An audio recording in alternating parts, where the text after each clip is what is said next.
ప్రభువునందు ప్రియ దేవుని బిడ్డలారా, గాడ్ ఆఫ్ ద బైబిల్ అనే అంశములో మరొక వర్తమానము ద్వితీయ ఉపదేశ కాండము నుండి మనం ధ్యానించనై ఉన్నాము. ఈ ఉపదేశాన్ని మీకు ప్రసారం చేయటానికి ఏలూరు నివాసితులు ఇండియన్ బ్యాంక్లో మేనేజర్గా పనిచేస్తున్న సహోదరులు సొంగ డానియల్ గారు, పద్మ గారు, వారి కుమార్తె మౌనిక గారి కుటుంబం, భర్త సహకరిస్తున్నారు. ఈ కుటుంబాన్ని ప్రభు దీవించినట్లు ప్రార్థిద్దాం. మమ్మలను మిక్కిలిగా ప్రేమిస్తున్న మా ప్రియ తండ్రి, మీకు వందనాలు, స్తోత్రాలు.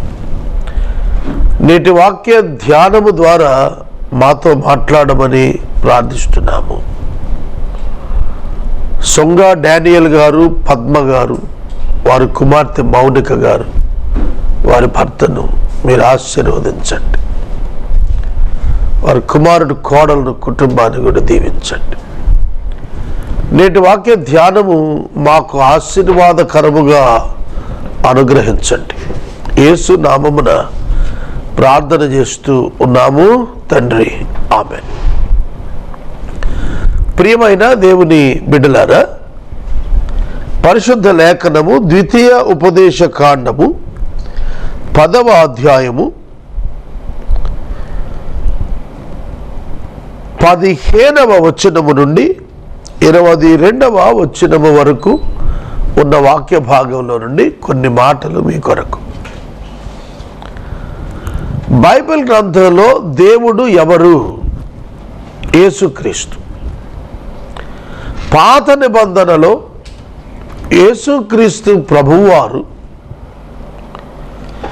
మనుషులకు ప్రత్యక్షత ఇచ్చినప్పుడు దేవుని వాక్యముగా, యెహోవా దూతగా, యెహోవాగా వారి ముందట ఉండి నడిపించారు. దైవత్వములో రెండవ వ్యక్తి అయినటువంటి వాక్యము మనుషులందరికీ తండ్రి అయినటువంటి దేవుని బయలుపరిచింది. కనుక ఇది బైబిల్లో ఈ వాక్కు అర్థం కాకపోతే, ఈ మర్మం అర్థం కాకపోతే బైబిల్ అర్థం కాదు. పాత నిబంధనలో యెహోవా దేవుడు, క్రొత్త నిబంధనలో యేసు దేవుడు అనేటువంటి ఇద్దరు దేవుళ్ళ భావనకి వెళతారు. అలా కాదు. ఇది ఒకే దేవుడు, తండ్రి, కుమార, పరిశుద్ధాత్మ అను ఏక దైవం మానవ ప్రత్యక్షతకు పాత నిబంధన గ్రంథంలో వాక్కు యొక్క ప్రత్యక్షత వారికి తగ్గించబడిన మహిమతో కూడిన ప్రత్యక్షత అనుగ్రహించబడింది. ఆయన నరావతారి అయి పాపక్షమాపణార్థం రక్తం చిందించడానికి రక్తమాంసాలు ధరించుకొని వచ్చిన కారణం చేత న్యూ టెస్టిమెంట్లో నరావతారి అయిన యేసు కనిపిస్తారు. కనుక యేసు దేవుడు అన్నప్పుడు ఆదికాండం 1:1 నుండి సృష్టిని చేసిన దేవుడు, 1:26లో మనిషిని చేసిన దేవుడు, సమస్తాన్ని నిర్వహిస్తున్నటువంటి దేవుడు, ఇజ్రాయేలీయులకు ప్రత్యక్షమైనటువంటి దేవుడు, నిబంధన చేసుకున్న దేవుడు, అన్నీ ఆయనే. క్రొత్త నిబంధనలో నరునిగా ప్రత్యక్షమైన దేవుడు ఆయనే. ఇది మనము తెలుసుకునవలసిన ప్రధానమైన పాఠం. ఈ దేవుని గురించి వాక్యం ఏమని చెబుతున్నది అనగా, మీ దేవుడైన యెహోవా మీ పితరులను ప్రేమించాడు, వారి యందు ఆనందపడ్డాడు. ఆ కారణం చేత మిమ్మును తమకు జనులుగా చేసుకున్నాడు. కాబట్టి మీరు ముష్కరులు కాక విధేయులు కండి. అది అక్కడ మోషే నూతన తరపు ఇజ్రాయేలు జనాంగంతో చెబుతున్న మాటలు ఇవి. మీరు కనాను దేశమును స్వాధీనము చేసుకొనుట కొరకు ఏర్పరచబడిన జనాంగం. కనానులో అడుగువేయుట కొరకు దేవుడు మిమ్మల్ని ఏర్పాటు చేసుకున్నాడు. కనానులో మీ సంతానానికి ఆ భూమిని ఇవ్వటానికి దేవుడు ఇష్టపడ్డాడు. కాబట్టి ఆ దేవునికి మీరు విధేయత చూపండి, ముష్కరుల్లా బతకండి, సున్నతి లేని వారిగా జీవించకండి అనే హెచ్చరికలు ఇస్తూ ఆయనను గురించి ఒక 17వ వచనంలో కొన్ని మాటలు రాశాడు. ఏలయనగా ఎందుకు నీవు విధేయత చూపాలి అనగా అని అర్థం. ఏలయనగా అంటే ఎందుకు నిన్ను దేవుడు తనకు లోబడి ఉండమంటున్నాడు, నమ్మమంటున్నాడు, ప్రేమించమంటున్నాడు, నిన్ను ఏర్పరచుకున్నాడు అంటున్నాడు. ఎందుకంటే ఆయన యొక్క తత్వము, ఆయన యొక్క వ్యక్తిత్వము, లక్షణములు. నీ దేవుడని యెహోవా పరమదేవుడు, పరమదేవుడు. The Lord your God is God of gods and the Lord of lords. ఒక ఎల్ క్యాపిటల్ లార్డ్స్లో, మరొక ఎల్ స్మాల్ ఎల్. గాడ్లో కూడా అంతే. ఒక ఎల్ క్యాపిటల్, ఒక జీ క్యాపిటల్, మరొక జీ స్మాల్ లెటర్. అంటే capital G indicates Jehovah, little G indicates the gods of the people of the earth. భూమి మీద మనుషులు దేవునిగా ఎవరిని చేసుకుంటే వారందరికీ వర్తించేది little G word or small G word. God దేవుడు అన్నప్పుడు క్యాపిటల్ జీ ఉన్నప్పుడే యెహోవా, స్మాల్ జీ ఉన్నప్పుడు దేవతలు అని వివిధ ప్రజలు వారి వ్యక్తిగతంగా సృష్టించుకున్నవి అనే భావన ఇక్కడ మనం అర్థం చేసుకోవాలి. ప్రభువు అన్నప్పుడు భూమి మీద యజమానుడు, లార్డ్ అడోనాయ్ అన్నప్పుడు పరలోకపు యజమానుడు. యజమానులకు యజమానుడు, ప్రభువులకు ప్రభు, దేవుళ్లకు దేవుడు. అంటే మీరు ఏది అనుకున్నా దేవుడని అది దేవుడు కాదు. యెహోవాయే దేవుడు, యెహోవా అందరికీ దేవుడు. అది అక్కడ అర్థం చేసుకోవటానికి వాళ్ళకి చెబుతున్నాడు. ఈ దేవుడు పరమదేవుడు, పరమ ప్రభువు. పరమదేవుడు. ఐగుప్తుకి కొన్ని దేవతలు ఉన్నాయి. They followed the Egyptian gods. అశ్షూరులకు కొన్ని దేవతలు ఉన్నాయి. బబులోను దేశానికి కొన్ని దేవతలు ఉన్నాయి. ఇప్పుడు మన దేశంలో కూడా చాలా దేవతలు ఉన్నాయి. దేవుళ్ళు అనబడిన వారు అనేక మంది ఉన్నారు. దేవుడు కూడా ఉన్నాడు. అర్థమవుతుందా? కనుక ఇవి చెబుతూ అంటాడు, ప్రతివారి మోకాలు ఆయన పేరట వంగును, ప్రతివాని మోకాలు ఆయన పేరట వంగును, ఆయన నామమును ఒప్పుకొనును, ఆయన నామమును ఘనత చెందించు.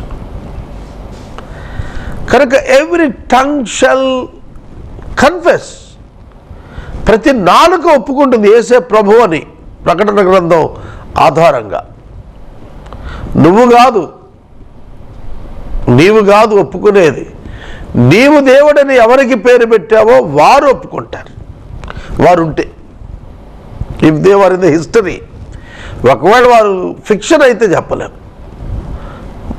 చరిత్ర అయితే, చరిత్రలో ఒక మనుషున్నో ఒక దేవుని పదార్థాన్ని దేవుడిగా చేస్తే అది దేవుణ్ణి, క్రీస్తుని ఆరాధిస్తుంది ఒక దినాన్ని. కనుక ఆయన పరమదేవుడు, పరమ ప్రభువు. He is the only God. ఆయన ఒక్కడే దేవుడు. ఆయనే మహాదేవుడు, పరాక్రమవంతుడు, మహాదేవుడు. For the Lord your God is the God of the gods and the Lord of the lords, the great and the mighty and the awesome God. Awesome God.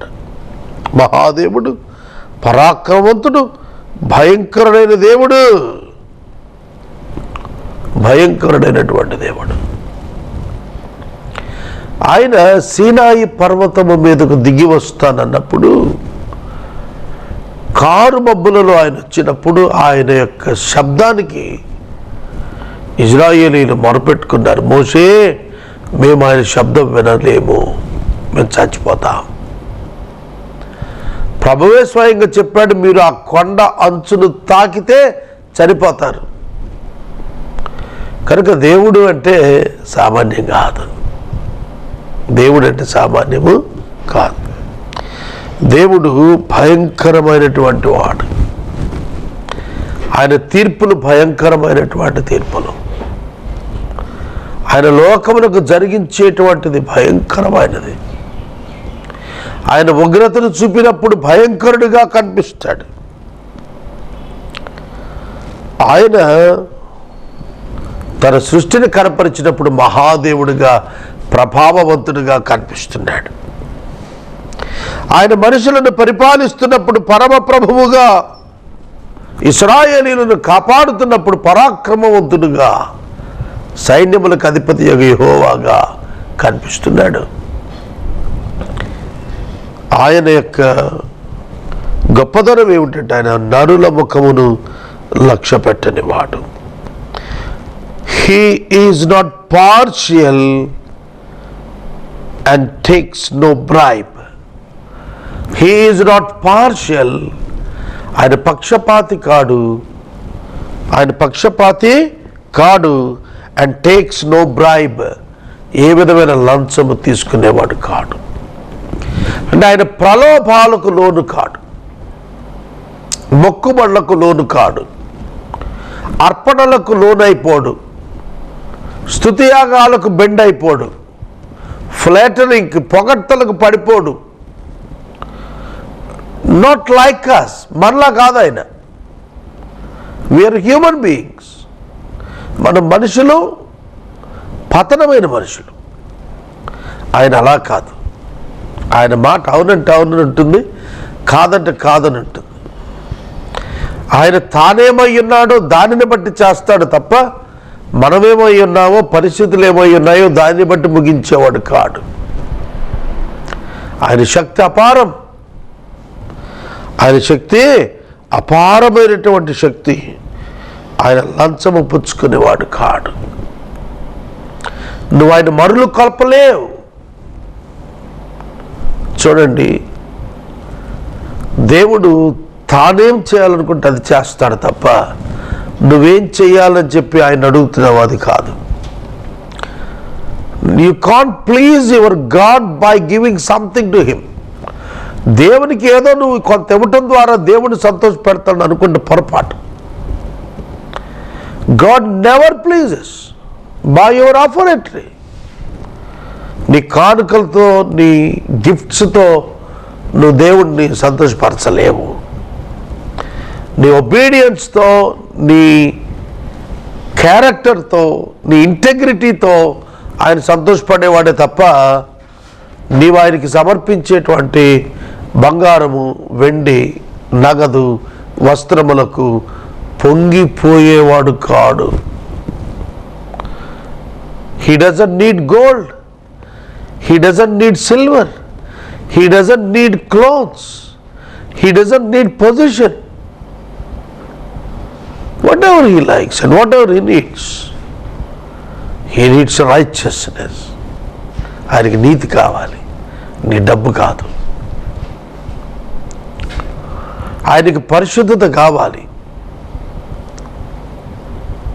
నీవిచ్చే అర్పణ కాదు, నీవిచ్చే బలి కాదు. బలి ఇచ్చుట కంటే విధేయత చూపటం శ్రేష్టం ఆయన దృష్టిలో. ఆయన నీవు అనుకుంటున్నట్టుగా బలహీన మనిషి కాదు ఆయన. ఆయన దేవుడు. సహోదరుడా, సహోదరి, ఆయన నరుల ముఖం లక్ష్య పెట్టడు. ఆయన నరుల ముఖాన్ని బట్టి జడ్జిమెంట్స్ ఇవ్వడు. ఈయన మనోడే కదా, పక్కకుండా మన పార్టీ వాడు తప్పు చేసినా పక్కకుండు. అంటే మన పార్టీ వాడు కాన్స్టిట్యూషన్ వైలేట్ చేసినా పర్వాలేదా? పర్వాలేదులేండి, పక్కన పెట్టండి, ఏం కాదులేండి అంటారు. పక్షపాతం. అదే ఎదటి పార్టీ వాడు ఏదైనా చేస్తే దుమ్మెత్తిపోయటం. న్యూస్ పేపర్స్ కొన్ని చదవబుద్ధి అవ్వండి. వాళ్ళు పొలిటికల్గా ప్రత్యర్థులను టార్గెట్ చేసుకుని న్యూస్ బిల్డ్ చేస్తున్నారనేది అర్థమైపోతుంది. కనుక దేవుని యొక్క వాక్యము ఆయన మనలాంటి వాడు కాడని మనకు తెలియచేస్తుంది. కానీ దేవుణ్ణి అర్థం చేసుకున్నప్పుడు మనం మనవలే ఆలోచిస్తాం. ఆయన గురించి కూడా, ఆయన స్థాయి, ఆయన స్థితి మనం గుర్తిరిగినప్పుడు మనం అలా ఆలోచించం. తదుపరి మనకు ఈ యొక్క అధ్యాయంలో మనకు తెలిసేది ఏమిటంటే, ఆయన తల్లి తండ్రులు లేని వారికి, విధవరాలకు న్యాయము తీర్చి పరదేశీయందు దయ ఉంచి అన్నవస్త్రములు అనుగ్రహించువాడు. ఈ లోకంలో తను చేసే ఒక క్రియ, తల్లి తండ్రి లేనటువంటి వారికి, అంటే అనాథలకు ఆయన న్యాయం తీరుస్తాడట. ఏ దిక్కు లేని వాడికి దేవుడే దిక్కు అని ఒక సామెత ఉంది. దేవుడు ఎవరికి దిక్కు అవుతాడంటే అనాథ బిడ్డలకు దేవుడు దిక్కు అవుతాడు. ఇవాళ మీరు గమనించండి, సొసైటీలో తల్లిదండ్రులు ఉంటేనే బ్రతకడం కష్టమైపోతుంది ఎంతోమంది బిడ్డలకి. అట్లాంటిది తల్లి తండ్రి లేకుండా కూడా అనేక మంది ఎదుట వాళ్ళు బ్రతకగలుగుతున్నారంటే కారణం ఏంటంటే దేవుడు కృపా సమృద్ధి కలిగినటువంటి మహోన్నతుడు. తల్లి అయినా మరుచును, తండ్రి అయినా మరుచును, కానీ నేను నిన్ను మరువను అని చెప్పాడు. ఇదిగో నేను నిన్ను నా అరచేతిలో చెక్కుని నిన్ను చూసుకుంటున్నాను అన్నాడు. How kind and how loving hour God is. మన దేవుడు ఎంత దయగలిగిన వాడు, ఎంత కృపా సమృద్ధి కలిగిన వాడు. ఆలోచన చేయమని ప్రభు పేట నేను మనవి చేస్తున్నాను. ఆయన తల్లిదండ్రులు లేని వారికి, విధవరాండ్రకు న్యాయం తీరుస్తాడు. పరదేశులకు ఆయన దయ ఉంచి అన్న వస్త్రాలు అనుగ్రహిస్తాడు. ఇక్కడ మనం నేర్చుకోవాల్సింది ఏమిటంటే, మనం కూడా అవి చేయాలి. ఆయన ఏమైతే చేస్తున్నాడో అదే మనం చెయ్యాలి. తల్లి ఎట్టిదో బిడ్డయు అట్టిదే, తండ్రి ఏం చేస్తాడో కుమారుడు అదే చేస్తాడు అని లేఖనాల్లో చెప్పబడిన మాట అదే. ఎందుకంటే ఆయన ఏమై ఉన్నాడో అది మనం చేయగలగాలి. మనం కూడా తల్లిదండ్రులు లేని అనాథలను మనం ఆదరించాలి. It is our responsibility as the church of Jesus Christ. నేను ఎక్కువ బాధపడుతోంది ఏంటంటే, మధ్యకాలంలో చాలాసార్లు చెప్పాను ఇతర ఛానల్స్లో కూడాను, అదేమిటంటే people are building the church buildings which is not necessary to worship, for worship sake. ఆరాధన చేయటానికి అవసరం లేదండి. మనం 2 గంటలు గ్యాదర్ అవుతాం, 1.5 2 గంటలు గ్యాదర్ అవుతాం వారంలో. దానికోసం కోట్ల రూపాయలు వెచ్చించి భవనాల్లోకి పెట్టేస్తున్నాం. అది గాడ్స్ మనీ. థ్యాంక్ఫుల్గా దేవునికి ఇచ్చారు ప్రజలు, దాన్ని తెచ్చి మనం వ్యర్థం చేస్తున్నాం. Give it to the people who are in need. ఒక 10 కోట్లు పెట్టి ఒక చర్చ్ బిల్డింగ్ కట్టి ఉండే కంటే ఆ 10 కోట్లు ప్రజలు, అనాథ బిడ్డలు, భర్త లేని విధవరాండ్రు, ఆప్తులు పోగొట్టుకుని ఆదరణ లేని వృద్ధులు, ఎంతమంది వికలాంగులు ఎంతోమంది ఉన్నారు. పరదేశులు ఉన్నారు, వలస వచ్చిన వారు ఎంతోమంది ఉన్నారు. వాళ్ళను ఆదరించాలి, ప్రేమించాలి. కనుక మనం చూస్తున్నప్పుడు ఒక్కొక్కళ్ళు 3-4 ఇళ్ళు కలిగి ఉంటున్నారు. ఇక్కడ ఒక ఇల్లు ఉంది బ్రదర్, కాకినాడలో ఒక ఇల్లు ఉంది, రాజమండ్రిలో ఒక ఇల్లు ఉంది, విజయవాడలో 2 ఇళ్ళు ఉన్నాయి, హైదరాబాద్ ఒక ఇల్లు ఉంది. ఈ మధ్యనే మెడ్రాస్లో ఒకటి కొన్నాము. ఎందుకు, ఏం చేసుకుంటావు? ఏమైనా పట్టుకెళ్తావా అని చెప్పు. ఏం పట్టుకెళ్తావా? ఏది నీ వెనక రాదే. కనుక నీవు అన్నిళ్ళు ఎందుకు? నువ్వు ఉండటానికి ఒక ఇల్లు సరిపోదా? నాకు 100 జత బట్టలున్నాయి బ్రదర్, 100 జతల బట్టలు అంటాడు ఒక్కొక్కడు. ఎందుకమ్మా నీకు అన్ని 100 చీరలు? ఒక 4, 5 పోనీ ఒక 10 సరిపోవా? ఆ 100లాది చీరలు, 100లాది వస్త్రాలు, అనేక ఇండ్లు, అనేక వాహనాలు, సమకూర్పులు అంతులేనటువంటిదిగా జరిగిపోతుంది. వాళ్ళ ఎవడు తల్లిదండ్రులు లేని వారిని పట్టించుకునే స్థితిలో లేరు. ఆఖరికి ఎట్లా వచ్చాయంటే పరిస్థితులు, ప్రభుత్వం వాటి కోసం ఏవో కేంద్రాలు పెట్టుకొని చేసుకోవాల్సి వచ్చాయి. ఏదో తుఫాను బాధితుల కేంద్రం అంటే బాగుంటుంది, కానీ మనుషులుగా ప్రవర్తించకుండా ప్రభుత్వం మీదకు తోసేస్తున్న దినాలివి. సోదరుడా, సోదరి, దేవుని మనస్సు ఏమిటో తెలిసినా మీకు? దేవుని మనస్సు విధవరాలకు న్యాయం తీర్చే మనస్సు, విధవరాలకు న్యాయం తీర్చేటువంటి మనస్సు దేవునిది. అనాథలకు ఆహారం ఇచ్చేటువంటి మనస్సు, తల్లిదండ్రులు లేని వారికి న్యాయం తీర్చేటువంటి మనస్సు. Hour God is great. ఎంత దయగలిగిన వాడు మన దేవుడు. ఆయన పరదేశియందు జాలిని చూపించేటువంటి వాడు. ఎందుకంటే జాలిని చూపించి అన్నము వస్త్రము ఇస్తాడట పరదేశికి. అన్నము వస్త్రము. పరదేశి లాంగ్వేజ్ బ్యారియర్ ఉంటుంది, ఆహారం సంపాదించుకోవటానికి కష్టం అయిపోతుంది, వాతావరణ పరిస్థితులకు అలవాటు పడటం కష్టం అయిపోతుంది, ఒంటరితనంతో ముందుకు దూసుకుని పోలేకపోతాడు, అనేకమైన ట్రబుల్స్ ఉంటాయి, స్వాస్థ్యాలు ఉండవు వాళ్లకు. అందుకే వాళ్ళకి అన్నము వస్త్రము, బేసిక్ నీడ్స్ దేవుడు ప్రొవైడ్ చేస్తాడు వాళ్ళకి. అది ఆయన మైండ్ సెట్. ఇవాళ మనం చూస్తున్నప్పుడు మనుషుల మీద మనుషులు లేస్తున్నారు. మతాల పేరిట మారణ హోమాలు జరుగుతున్నాయి, కులాల పేరిట విభజన అయిపోతున్నారు మనుషులు. మత నాయకులు సంయమనం లేనివారుగా సులభంగా మాట్లాడుతున్నారు బాధ్యతారాహిత్యంతో. నేను మనవి చేస్తున్నాను, క్రైస్తవుడైనా, మహమ్మదీయులైనా, హైందవుడైనా, మరి ఏ మతస్థుడైనా నాయకత్వంలో ఉన్నవారు బాధ్యతగా ఉండకపోతే సమాజం చాలా నష్టపోతుంది. సులువుగా మాట్లాడటం కాదు, వెంటనే త్వరపడి మాట్లాడటం కాదు, వ్యక్తిగతమైనటువంటి లబ్ధి కొరకో గుర్తింపు కొరకో మాట్లాడటం కాదు.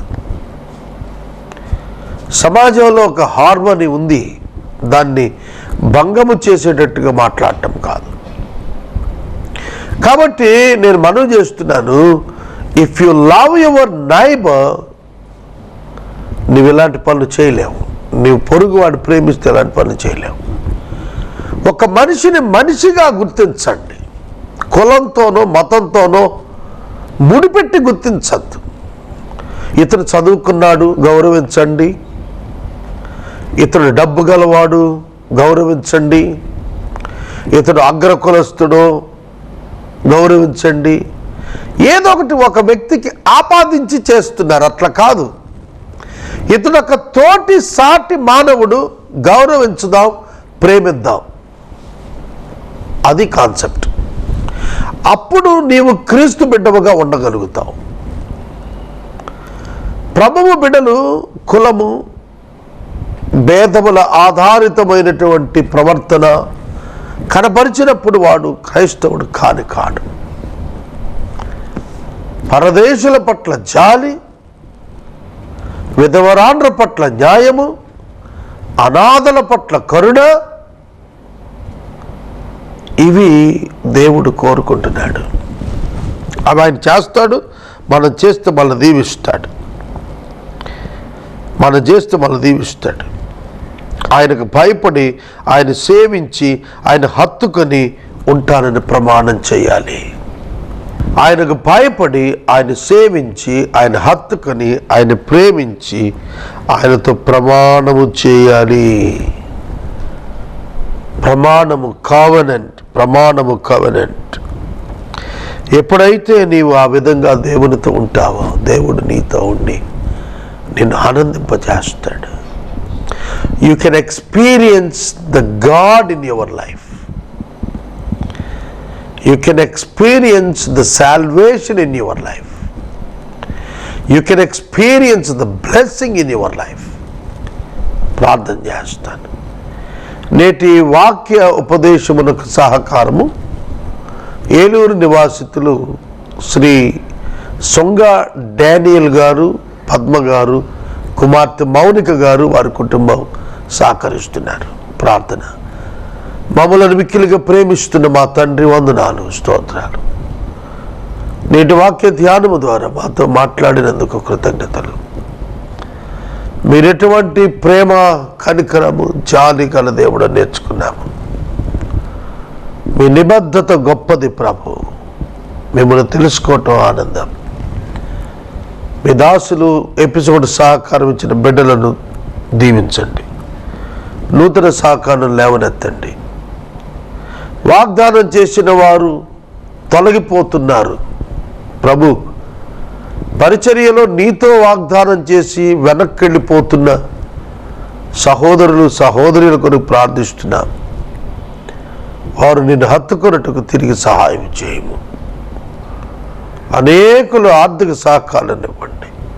యేసునామమున అడుగుచున్నాం తండ్రి, ఆమేన్. తండ్రి అయిన దేవుని ప్రేమ, కుమారుడైన యేసయ్య కృప, పరిశుద్ధాత్మని యొక్క అన్యోన్య సహవాసం సదాకాలం మనకు తోడైండునుగాక. ఆమేన్.